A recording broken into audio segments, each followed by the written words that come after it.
Have you ever felt like you were making progress in your personal development, only to get hit with the exact same limiting belief you thought you had already overcome? Like, wait a minute, I graduated from this struggle.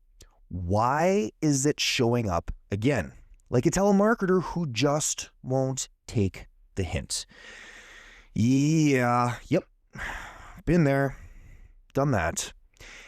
Healing is supposed to be this upward journey, right? You learn the lesson, you level up, and then you live happily ever after, because that's what the self-help books and inspirational Instagram quotes say, isn't it? Except that's not how it works.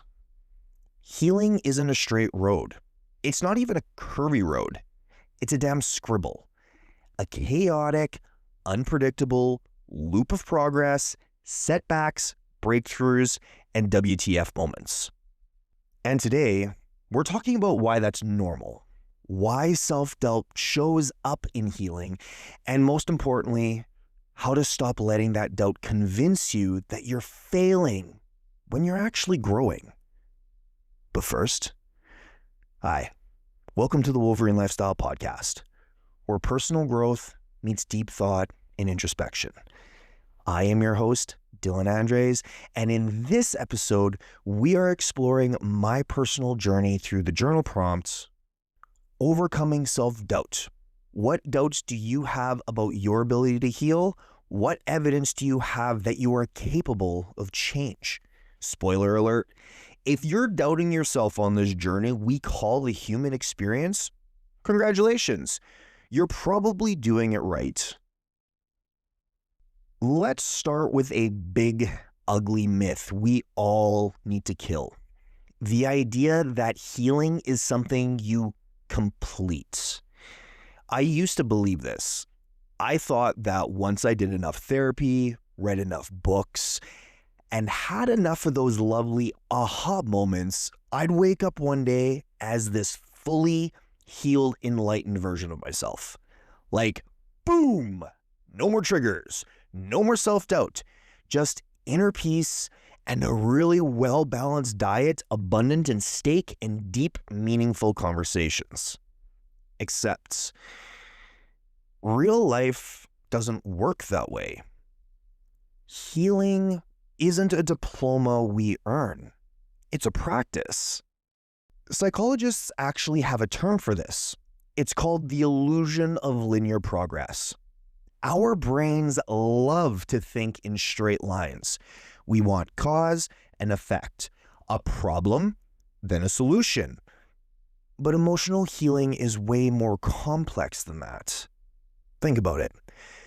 If you go to the gym for a year and get in great shape, but then you stop working out, do you stay in shape forever?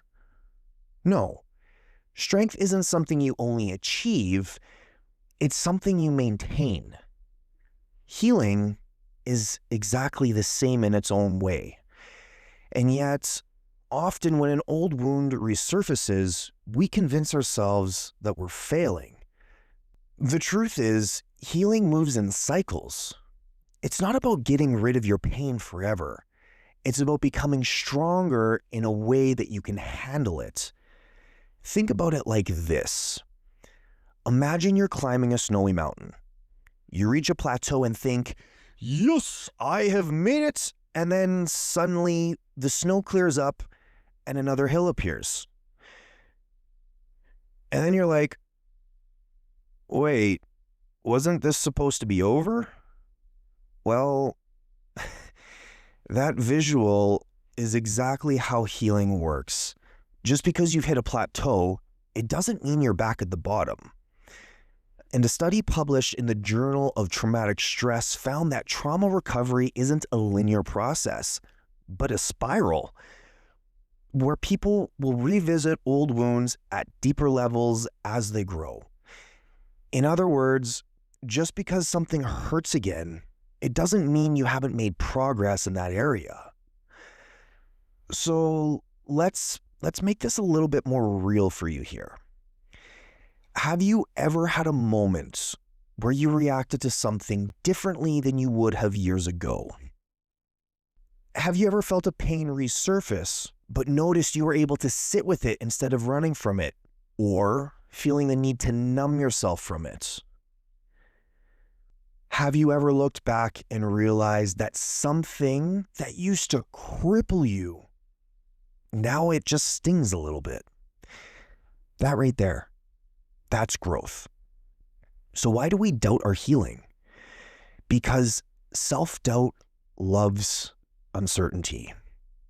Research on cognitive bias shows that the brain hates gray areas. It wants clear-cut answers, black or white, healed or not healed. But healing is both. You can be making progress and still have rough days. You can be strong and still have doubts.